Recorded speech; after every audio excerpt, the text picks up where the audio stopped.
इस किले का निर्माण मिर्जा राजा जय सिंह ने 1727 में आमेर किले और उसके महल परिसर की सुरक्षा के लिए करवाया था और इसका नाम उनके नाम पर रखा गया था। यह किला ऊबड़ खाबड़ है, इसे विजय किला भी कहा जाता है। यह किला आपातकालीन निवास के लिए बनाया गया था। इसकी संरचना आमेर किले से मिलती जुलती है। इसकी लंबाई 3 किलोमीटर और चौड़ाई 1 किलोमीटर है। जयगढ़ किला और आमेर किला भूमिगत मार्गों से जुड़े हुए हैं और इन्हें एक परिसर माना जाता है। यहाँ से अरावली की पहाड़ियों और नीचे आमेर किले का शानदार नज़ारा दिखता है। इस किले का मुख्य आकर्षण जयबाण नामक एक तोप है, जिसे किले के परिसर में ही बनाया गया था और यह तोप उस ज़माने की पहियों पर चलने वाली दुनिया की सबसे बड़ी तोप थी। महल परिसर में कई भवन हैं, जैसे सुभट निवास, खिलबती निवास, लक्ष्मी विलास, आराम मंदिर, मनोरंजन के लिए 2 मंजिला कठपुतली घर और ललित मंदिर है। यहाँ सन 1976 में खजाने के लिए खुदाई भी हुई। सन 1983 से यह किला एक पर्यटक स्थल बना, जहाँ देश विदेश के सैलानी घूमने आते हैं।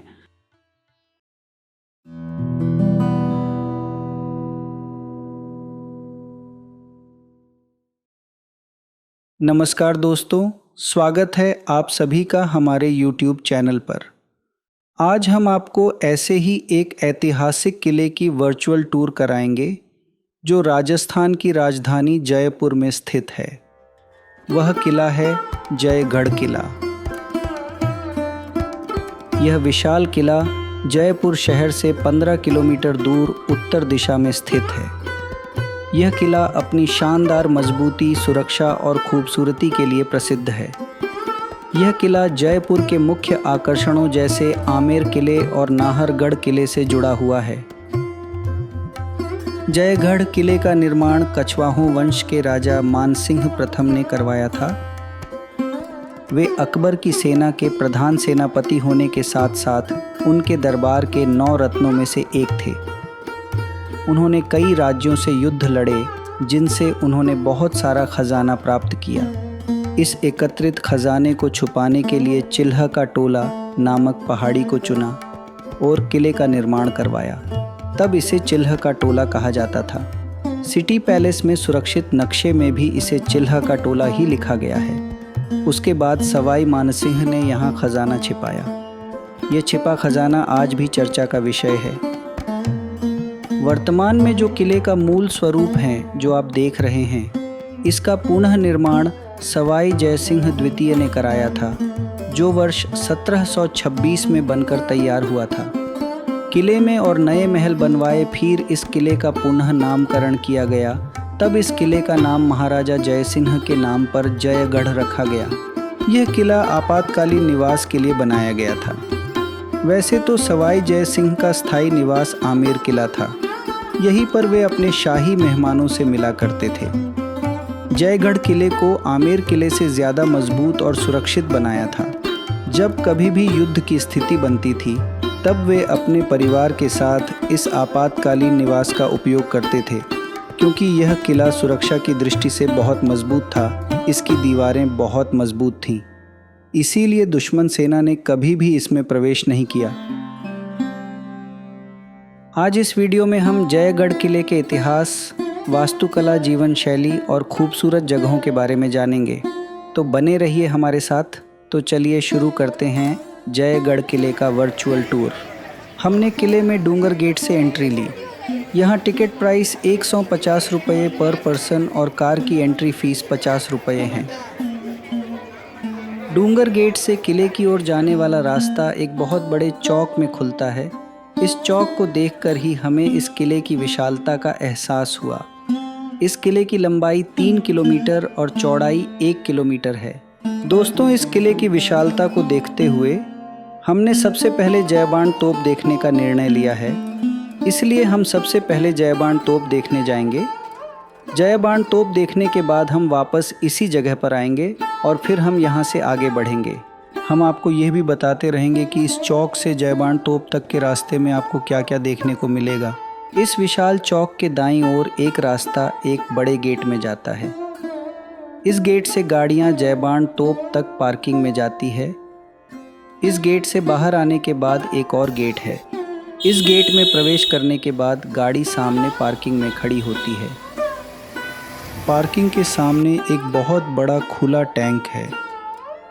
उन दिनों यहाँ रेन वाटर हार्वेस्टिंग सिस्टम का उपयोग करने के लिए किले के बाहर 4 किलोमीटर लंबी सूखी नहर बनाई गई थी, जिसमें केवल बारिश का पानी बहता है।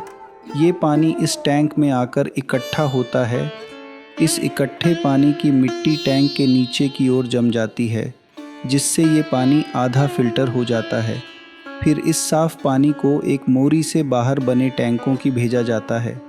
फिर यह पानी छोटी नालियों से छोटे टैंकों से होकर ढके हुए छोटे टैंक में चला जाता है। ढके हुआ छोटा टैंक फुल होकर ये पानी सबसे बड़े टैंक में जाता है। इस टैंक में यह पानी पूरी तरह से फिल्टर हो जाता है। फिर इस टैंक में चूना और फिटकरी मिला दी जाती है, जिससे यह पानी बिल्कुल साफ और पीने लायक हो जाता है। दोस्तों, अब हम जयबान तोप के निवास पर पहुंच गए हैं। जैसे ही हम इस विशाल तोप के पास पहुंचे तो उसे देखकर और उसके शिलालेख पर लिखी जानकारी पढ़कर आश्चर्यचकित रह गए। हमें पूरा विश्वास हो गया कि जो हमने किताबों में पढ़ा और YouTube वीडियो में देखा वह बिल्कुल सच था, जो इस प्रकार है। इस विशाल तोप का निर्माण 18वीं शताब्दी में महाराजा सवाई जय सिंह द्वितीय के शासनकाल के दौरान जयगढ़ किले में किया गया था, इसलिए उनके नाम पर इस तोप का नाम जयबान रखा गया। इस तोप की नली से लेकर अंतिम छोर की लंबाई लगभग 20 फीट 3 इंच है। तोप की नली का व्यास करीब 11 इंच है और इसका वज़न लगभग 250 टन है, जिसमें 200 टन की गाड़ी और 50 टन की तोप शामिल है। गाड़ी के 2 बड़े पहियों का व्यास 9 फीट है। 2 छोटे पहियों का व्यास 4.5 फीट है। बैरल पर पुष्प डिज़ाइन है और बीच में मोर की जोड़ी उकेरी गई है। बैरल के पीछे बत्तखों की जोड़ी दिखाई देती है। इसे 4 पहियों की ट्रॉली पर माउंट किया गया है, जिसमें पीछे के 2 व्हील्स रोलर पिन बेरिंग से जुड़े हैं, जिससे ये 360 डिग्री टर्न ले सकती है। यह किसी भी दिशा में आसानी से फायर कर सकती थी। इस तोप की रेंज लगभग 35 किलोमीटर थी तथा इस तोप के बैरल में लगभग 100 किलोग्राम गन पाउडर से 50 किलोग्राम वज़न के गोले को दागा जाता था। इस तोप का परीक्षण सिर्फ एक बार ही किया गया था और इस परीक्षण से काफ़ी तबाही हुई थी। तोप के विस्फोट से आसपास रहने वाले सैकड़ों लोग बहरे हो गए और किले की दीवारों में दरार आ गई। वहीं इस तोप की फायर पावर लगभग 35 किलोमीटर दूर चाकसू कस्बे के पास की ज़मीन तालाब में तब्दील हो गई। इसके साथ ही बड़ी संख्या में लोग मारे गए। ये तालाब आज भी गांव वालों की प्यास बुझा रहा है। आश्चर्य की बात तो यह है कि इस शक्तिशाली तोप का प्रयोग कभी किसी युद्ध में नहीं हुआ। दोस्तों, आपको सामने जो वॉच टावर दिख रहा है उसे दिया बुर्ज कहते हैं। इस पर जो झंडा लहरा रहा है वो जयपुर राज्य का झंडा है। इसमें कुल 5 रंग हैं। इस झंडे के ऊपर एक छोटा झंडा लहरा रहा है। ये जयपुर राज्य के राजा की मौजूदगी को दर्शाता है। जब जयपुर राज्य के राजा अपने राज्य से बाहर जाते थे तो इस छोटे झंडे को उतार दिया जाता था। यह परंपरा सवाई जय सिंह द्वितीय के शासनकाल से चली आ रही है। आज भी अगर जयपुर के राजा जयपुर से बाहर जाते हैं तो इस छोटे झंडे को उतार दिया जाता है।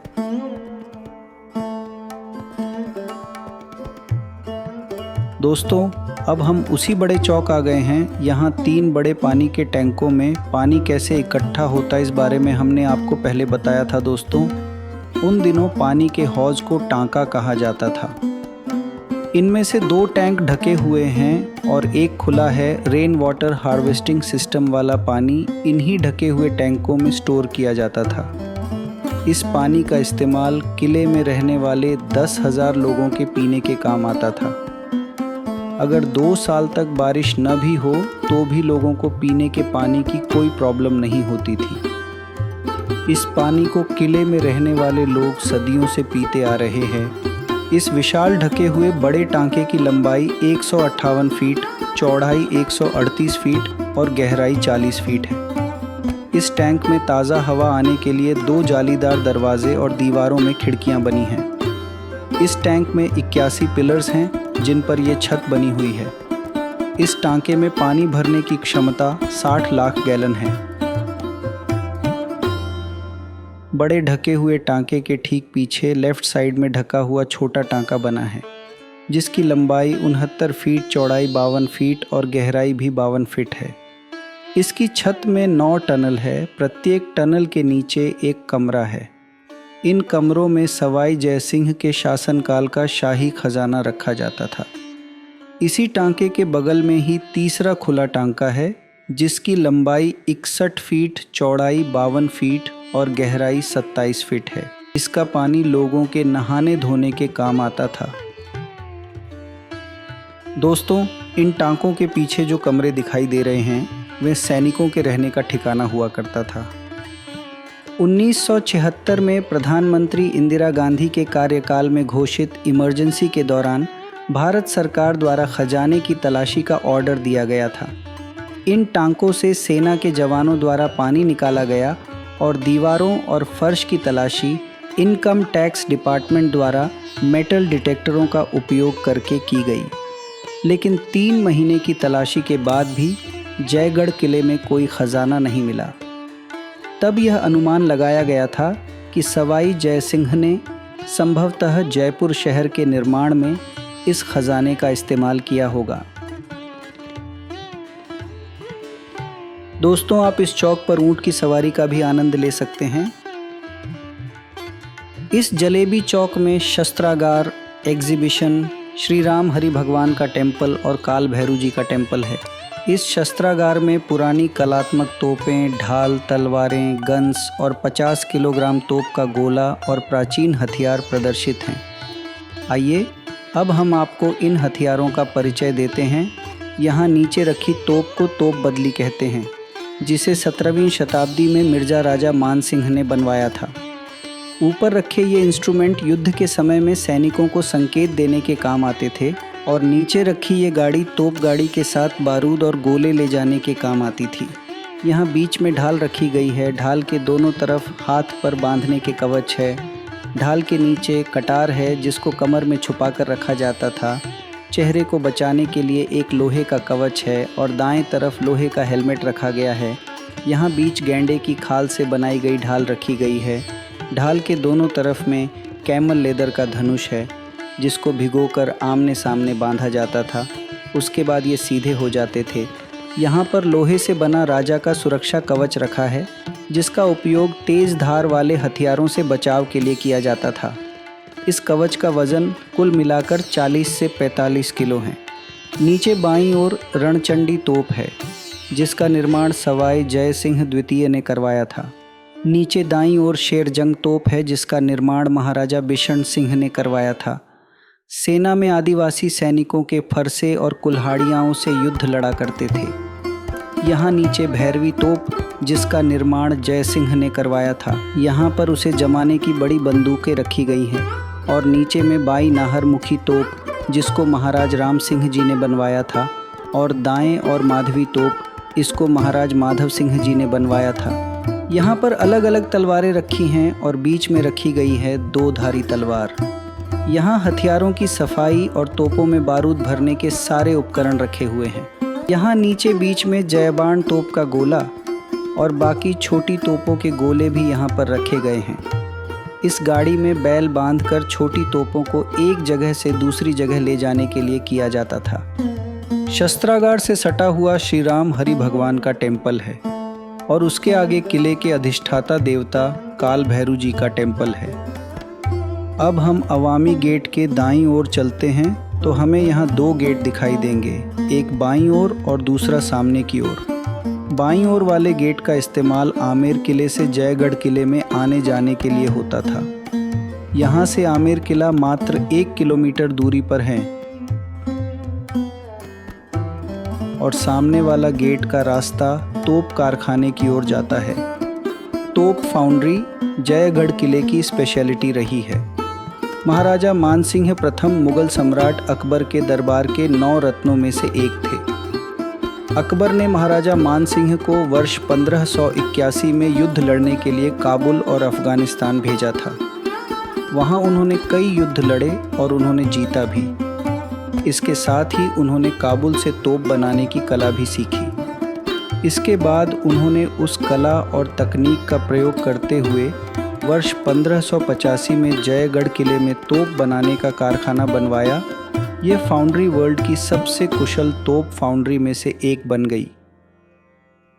तोप फाउंड्री में एक बड़ी पवन सुरंग है जिसमें 1320 डिग्री सेंटीग्रेड तक का तापमान पैदा किया जा सकता है। इस तापमान पर अष्टधातु पिघल जाती है। पिघली हुई इस अष्टधातु को फाउंड्री के सांचे में डालाकर तोप ढलाई की जाती थी। यहाँ बैलों से चलने वाली लेथ मशीन, तोपों के सांचे, औजारों के भंडार और ढलाई की भट्टी अभी भी अपने मूल स्वरूप में सुरक्षित है। जय बाण, बजरंग बाण तोपों का निर्माण भी इसी कारखाने में किया गया था, जिसे विश्व की प्रसिद्ध तोपों में गिना जाता है। दोस्तों, ये जो ऊंचा चबूतरा आप देख रहे हैं, इसे दमदमा कहते हैं। ये तोप रखने का स्टैंड हुआ करता था। किले में ऐसे 4 स्टैंड बनाए गए थे ताकि आमेर किले को सुरक्षित रखा जा सके। दोस्तों, अब हम आगे बढ़ते हैं। जैसा कि हम आपको पहले ही बता चुके हैं कि यह किला राजा का आपातकालीन निवास स्थान था। इस भाग में आपातकाल के दौरान राजा अपने मंत्रियों और सैनिकों के साथ आम सभा किया करते थे। यहाँ कुछ प्राचीन चीज़ें रखी गई हैं।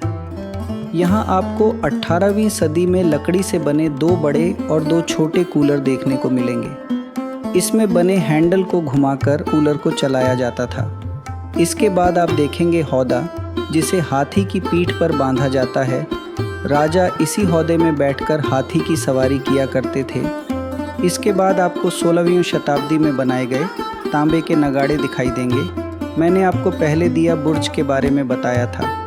उसी बुर्ज पर इन दोनों नगाड़ों को रखा जाता था। इनका इस्तेमाल युद्ध की आशंका होने पर सीमा चौकियों पर तैनात सैनिकों को संकेत देने के लिए किया जाता था। इसकी आवाज़ 9 से 10 किलोमीटर दूर तक जाती है।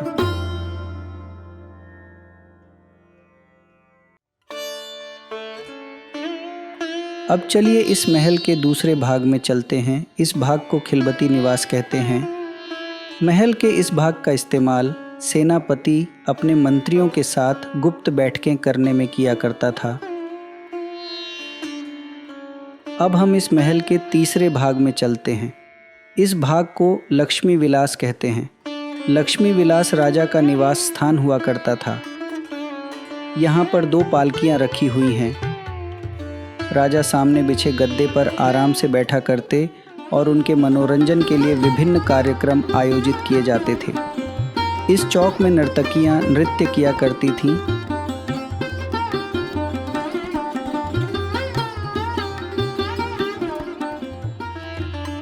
इनमें से कुछ कमरों का उपयोग राजा के आराम करने के लिए हुआ करता था।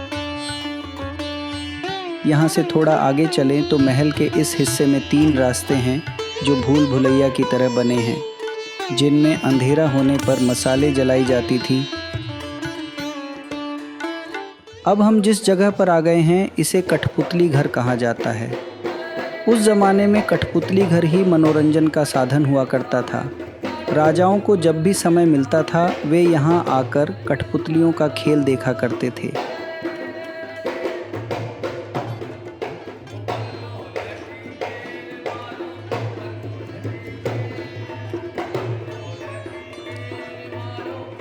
इस कठपुतली घर के सामने में ऊपर वाले हिस्से में महारानियां बैठा करती थी और नीचे वाले हिस्से में महाराजा बैठा करते थे।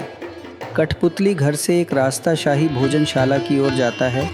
दोस्तों, यहाँ आपको 17वीं शताब्दी में बनी इस शाही भोजनशाला में प्रदर्शित वस्तुएं देखने को मिलेंगी, जो आपको उस काल की जीवन शैली और खान पान प्रणाली की झलक दिखाती हैं। यह पुरुष भोजनशाला है, जिसमें फर्श पर कालीन बिछा है। उस पर राजा जयसिंह और उनके सरदारों के साथ लकड़ी की चौकी पर बैठकर सोने चांदी के बर्तनों में खाना खाते थे। यहाँ 17वीं सदी में आमेर की जीवन शैली को मॉडल बना दर्शाया गया है। कि राजा और उनके सरदारों को पारंपरिक वेशभूषा में अंगरखी और पगड़ी पहने दिखाया गया है। इसके बगल में बना हिस्सा रसोई हुआ करती थी। यहाँ आपको एक पुरुष रसोइया खाना बनाते और एक महिला मसाले पीसते हुए शांत भाव से दिखाई देंगे। यहाँ रखे सभी बर्तन उसी दौर के हैं। ये सभी तांबे और कांसे के बने हैं। इसके बगल में आपको आटा चक्की भी दिखाई देगी। बाहर की तरफ आपको उस दौर का एक चूल्हा भी दिखाई देगा। इस महिला भोजनशाला में महाराजा जय सिंह की पत्नी रानी चंद्रावती अपनी आमंत्रित महिला अतिथियों के साथ भोजन कर रही हैं।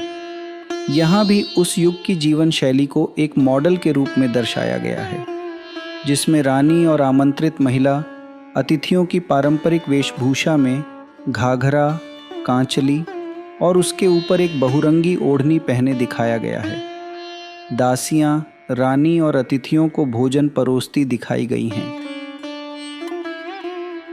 महल के इस हिस्से को ललित मंदिर कहा जाता है, जो कि महाराजाओं का समर पैलेस यानी कि गर्मियों में रहने का महल हुआ करता था। यहाँ अंदर आपको हाथियों की पीठ पर बांधी जाने वाले अलग अलग तरह के हौंदे मिलेंगे, जो हाथी की पीठ पर सोफा नुमा दिखते थे। इन हौंदों पर मखमली गद्दे बिछाए गए हैं। महाराजा शाही उत्सव में इन हौंदों पर बैठकर आराम से हाथी की सवारी करते थे। ललित मंदिर के ठीक सामने इस खुले चौक से राजा सागर झील की ठंडी हवा का आनंद लेते थे। यहाँ से राजा सागर झील का खूबसूरत शाम का नज़ारा देखते थे। महल के इस हिस्से को विलास मंदिर कहा जाता है। यह महल महारानी का निवास स्थान था। इसके बीच में आप खूबसूरत जालियों के साथ एक खिड़की भी देख सकते हैं। रानी यहीं से बैठकर यहाँ पर होने वाले कार्यक्रमों को देखा करती थी। किले के दक्षिणी भाग के अंत में 2500 वर्ग मीटर का एक छोटा चौकोर इस्लामी शैली का उद्यान बनाया गया है, जिसे चार बाग नाम से जाना जाता है। इस उद्यान में ढलानदार दीवारों के साथ 2 छतरियां बनाई गई हैं। इन छतरियों को हम वॉच टावर भी कहते हैं। यहाँ से सैनिक पूरे आमेर राज्य पर नज़र रखा करते थे। उद्यान में 3 द्वारों का एक समूह है। इस समूह को अवनी दरवाज़ा कहा जाता है। बगीचे के बीच में एक बड़ा फव्वारा है, जिसके साथ कई छोटे छोटे फव्वारे लगे हुए हैं। बगीचे के बीच में 4 क्यारियाँ बनाई गई हैं। इन क्यारियों में हरी मखमली घास और गुलाब, चमेली जैसे सुगंधित फूलों के पौधे लगाए गए हैं। साथ ही बाग में रसीले फलों में आम, बेलपत्र, सीताफल आदि के पेड़ लगे हैं। यहाँ दाईं ओर जो इमारत आप देख रहे हैं, वह आराम मंदिर है। आराम मंदिर में जालीदार खिड़कियाँ, नक्काशीदार खंभे लगे हैं। दीवारों और फर्श पर सुंदर सुंदर चित्रकारी की गई है। राजा इस आराम मंदिर में आराम करते थे। इसी चौक में राजा रानियों के साथ बैठकर बगीचे में होने वाले नाच गाने के कार्यक्रमों का आनंद लिया करते थे। राजा इसी अवनी द्वार से पूरे आमेर शहर पर नज़र रखते थे। दोस्तों, इस आराम मंदिर में आम व्यक्ति का जाना वर्जित है।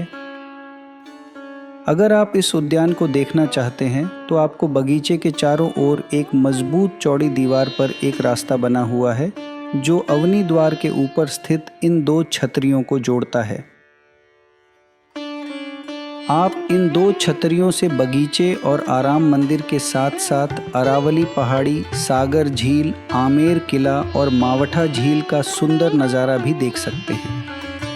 दोस्तों, जलेबी चौक में शस्त्रागार के ठीक सामने एक म्यूज़ियम है। इस म्यूज़ियम में सवाई मानसिंह द्वितीय और सवाई भवानी सिंह जी के सैन्य और राजनीतिक जीवन की उपलब्धियों को दर्शाया गया है। तो आप चाहें तो इसे भी देख सकते हैं। तो दोस्तों, हमें कमेंट करके बताएं कि आपको हमारा ये वीडियो कैसा लगा। अगर आपको हमारा ये वीडियो अच्छा लगे तो कृपया लाइक और सब्सक्राइब का बटन दबाकर हमें उत्साहित करें, ताकि हम आपके लिए अच्छे वीडियो बना सकें। और अपने दोस्तों के साथ वीडियो को शेयर करना ना भूलें। धन्यवाद।